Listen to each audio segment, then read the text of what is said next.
Hi, this is Rick Patterson, and this is the Handyman Toolbox. Welcome. Well, today I have something extraordinary, ordinary, and maybe not so ordinary for me. I have a toilet intake water line leak. Now try to say that 3 times, all right? So this is in my own house, in my own bathroom, and I've got an issue here I've got to stop and take care of.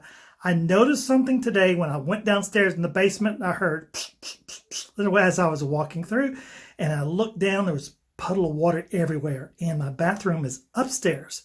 So I have this challenge now. I have to stop everything in the house. Whatever I was doing, I have to stop it and turn off the water. And I'm going to walk you through that step here in a second. And then I'm going to actually walk you through the whole process of repairing a water line to the toilet. All right, let's get started. All right, so we've got a situation here where there is a leak at the cutoff valve, and this has got to be replaced. So we're in the process of getting the parts at the parts store, chasing those down, make sure we have everything. I'll give you a list in the description of what parts that need to be purchased at the hardware store for your toilet water line intake. Okay, as you see here, I put a towel down, and then I put a bowl underneath this because when I disconnect the hose from the outlet there, cutoff, I'm going to have to catch that water. So a good word wisdom here out of experience is go ahead and put a towel down, or several towels down if you need, and make sure your water line's off. Make sure that you drain the water out of your water lines in like maybe the vanity sink, and just to let that pressure off of that where it will stop spewing water. All right, so now let's go ahead and disconnect the hose. Now I'm recording this with one hand and doing the work with the other, so just real quickly take a pair of pliers and then take this and turn it counterclockwise. All right, and eventually it'll get easier. You could probably at one point do it by hand like this. All right, and then hold this as soon as this comes up. Hold that right there. And maybe I'll move this around a little bit, and it'll catch whatever water is going to drip off from the hose. Next, we're going to take a pipe wrench and disconnect this at the very back. Okay, as you can tell here, it was a little hard when I was first starting out, and so I had to put some, what old timers call it, elbow grease to it. And I have a very limited space, as you can tell here. So that's the culprit. Well, that tells you a lot right there. Man, that's nasty. So this house is probably about, I'd say maybe 15 years old. And these threads are going to be, this is galvanized. So this needs to be cleaned up really good. So I'm going to walk you through that step there. All right, so inside here it's really, I guess we have hard water. But this is like full, and I've noticed here recently, that there was a lot of debris in the line.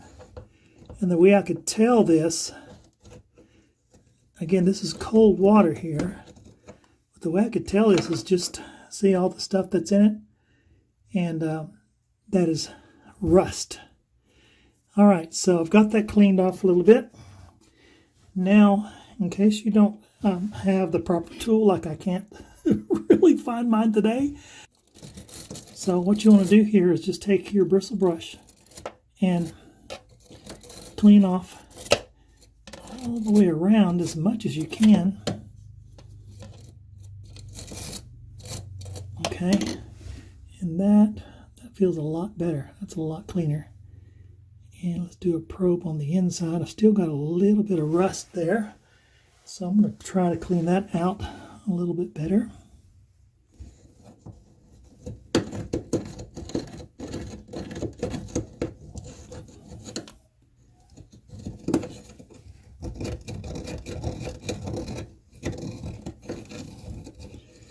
Now they do have a special tool, and I'll go ahead and list that tool. I just couldn't find it today. I didn't want to spend my whole day looking for that tool.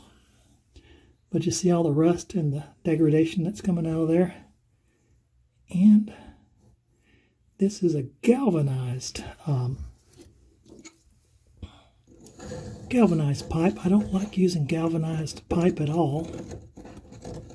I prefer PEX or copper because it just doesn't degrade like this.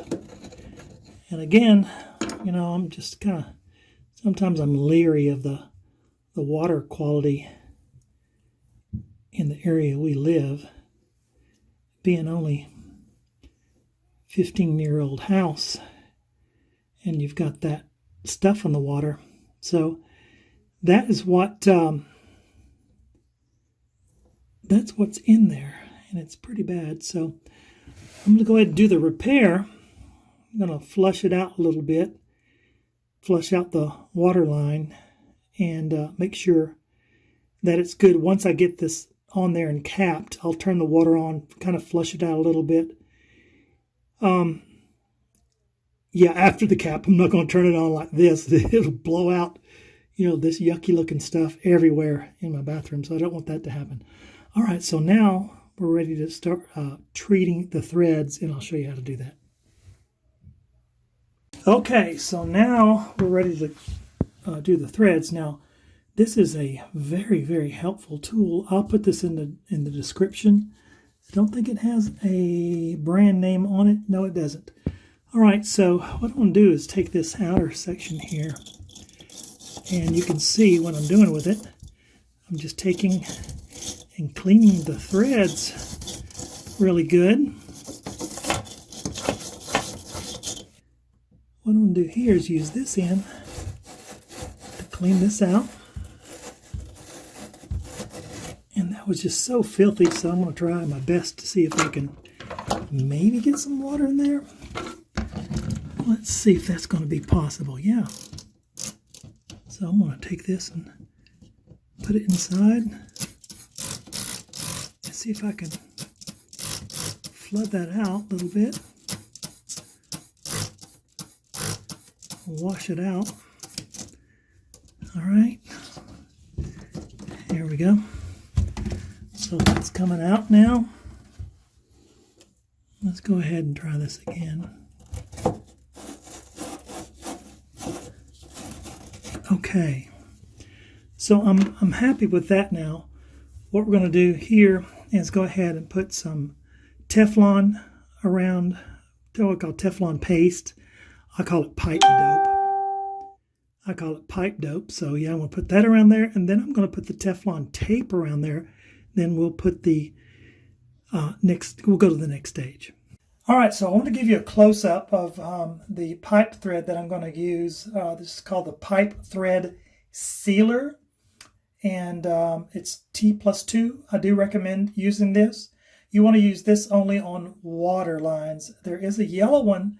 Don't get that confused. That's for gas lines, all right? The next item I'm going to use is what they call premium heavy-duty thread seal tape. Now, this, like it says, is a little bit heavier duty. I want to use this on this galvanized. And so I use the combination of both. I know I'm going to hear it from you in the comments, and that's okay if you want to do that. You won't change my mind. I've been doing this for, a little over 44 years. With this combination right here, I've never had a water leak ever using the sealant and the heavy-duty thread seal tape. All right, let's get started. Okay, so what I'm going to do here is just take a little bit of this and put it on my finger, like so. And then I'm going to take this and go around the threads, like so. And you want to push this deep into the threads as you go around. Make sure you got plenty to saturate that really heavily. Now you're not going to be able to see underneath, so it's okay to get some more. and then start down below. Don't worry about the mess because you can clean that up afterwards. But what's really important, that you get that on there. All right. Now, I'm going to have to do this, tell you the next part when I put this thread seal tape on. You remember that you turn things on clockwise and you remove it counterclockwise. So here what I'm going to do is go ahead and put my tape and start it from the left hand side and then wrap it the way that you turn to put things on, okay, to tighten things up. So you're going to put it on this way. If you start on the right hand side and you wrap it to the left, it's going to back out on you and it's not going to give you good seal. All right, so I'm going to go ahead and do that because I'm working with one hand here and it's going to take two hands to really make this work. And I'll show you what it looks like afterwards.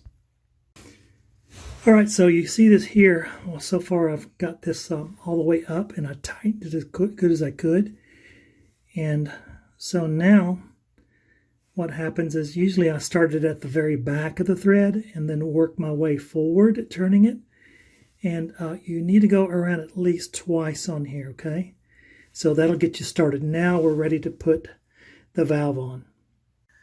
Okay, so you see here I have a 1/2 inch by 3/4 inch OD compression angle stop. All right, so what this means, it's 1/2 inch that goes around the pipe for the inlet, and it's compression, so you're going to have to screw it on. Okay, it's got threads, female threads, and then here we're going to take this off on the 3/4 inch OD, and we're going to attach the water supply line to the toilet.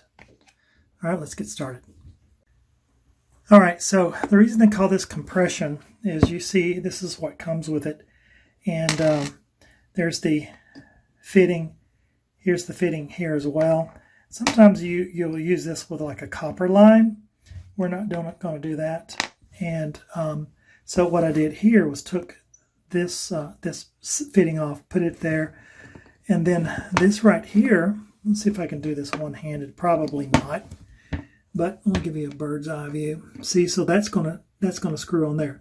So this right here is what we're going to put on next. So you put this onto the water line coming into the bathroom, and then you put the hose on there next. All right, so we're ready to go ahead and put this on. And you want to make sure it's squared up first before you start, so you can kind of move it around a little bit. You don't want to strip the threads. Okay, so it took me a minute. But now, just keep turning it, and I'm going to have to go all the way around here, so it's pretty much on there by hand, so I've still got a couple more turns to go, because I want this standing straight up where my water hose will do that. So it's going to take two hands on that one. I'll be back in a second. Okay, now that's straight up as I want it. And I'm going to be showing you these tools in the description. But I really do like this one. I've had it for a cajillion years. But you see the fitting there? So as you open it up, it will fit square edges, and versus just a regular pair of pliers, which if you use just standard, they're going to have like a circle, and this fits the square edges of the hexagonal shapes a lot of times on your plumbing fittings and whatnot. So I really enjoy this one. These are called channel locks, just to give you a better view. Okay, as you can tell here, this is what we call a quarter turn. So I've got it on right here, so it's up and down, or I got it crossways for off. All right.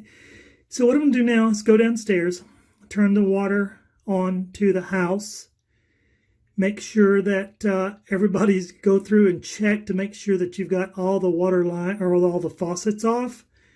Your toilets are going to want to fill up if you have other toilets in the house, which we do. and that's fine. You want to let the air out. So what I'm going to do is just go turn the water on, make sure everything's turned off here. If you have someone in the house that can monitor where you are, where you've been working, to yell at you in case something goes wrong, it's good to have that, because you don't want, like something you didn't get on all the way, or you didn't turn it off, or, you forgot, well, which way is it, up or is it down, whatever. So again, remember, here to turn things off, you're going to turn it crossways like so. For up and down, that's for the water to come through. You don't want that just yet. Okay, so once you turn the water on to the house, you're going to have a lot of air in the line. So you want to turn your hot water and cold water lines on, maybe in the bathroom where you're working, or in the kitchen or wherever. Turn both of them on, let all the air get out of the lines, okay? All right, so I got the water on, got all the air out of the lines. Now what I'm going to do is something a little bit different here, and be careful, I don't want to get my wash rag. I'm going to put the wash rag over the top of this, and I'm going to turn the water on a little bit. There it is. Yep, there's a lot of air in that line. And this is why I'm doing this, because I don't want to get sprayed. So I'm going to keep a thumb on that and just making sure I can turn this off and just let a little bit of water come out. Let's see how this works. Hopefully we don't get the...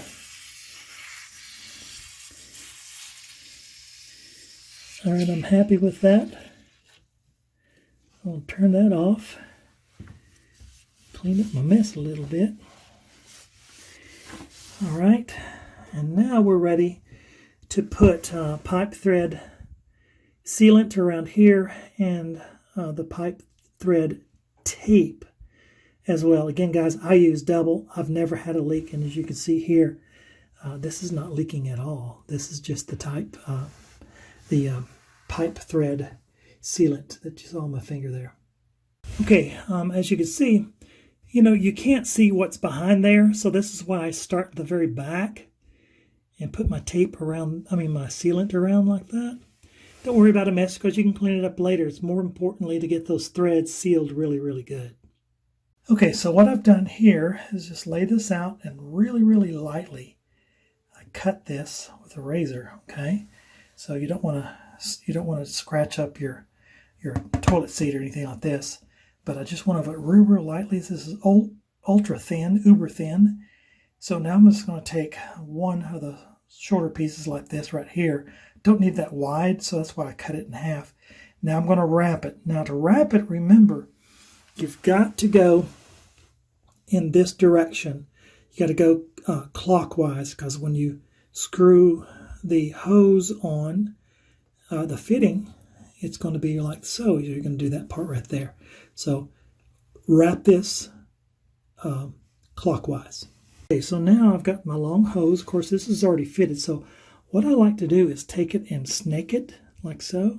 So I put a loop in it, and then I don't know if you're going to be able to see this or not, or if I can even do this one-handed. It's going to take two hands. So you see here I've got it where it fits directly on, so I'm going to stop recording and go ahead and fasten this on. Again, you're going to turn this clockwise. All right, so now that's on there by hand. Now what I'm going to do is just take my channel locks, continue turning clockwise. Let's see if I can get you a better view. So just continue turning it clockwise. Your hose is going to turn with it. You can tuck it in later, because this section right here, it will. There we go. And you want it hand tight. You don't want to really just bear down on it. See, this turns like so. And I like to keep this, tucked out of the way where it's not seen. There's no sin if it is. And now what I'm going to do, the big test, is I'm going to turn the water on. See if we get any leaks.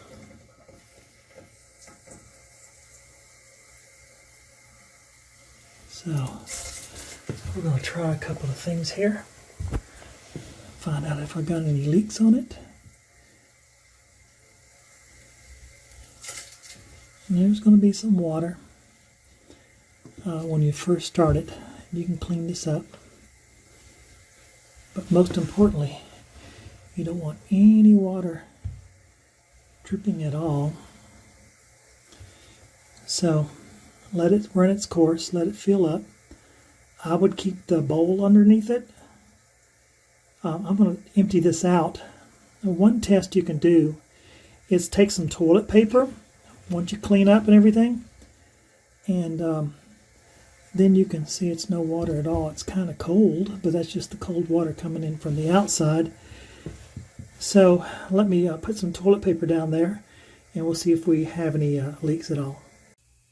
Okay, so we've got the water back on. One little trick here in closing: put a piece of paper towel or tissue underneath the waterworks and keep it there for about 24 hours.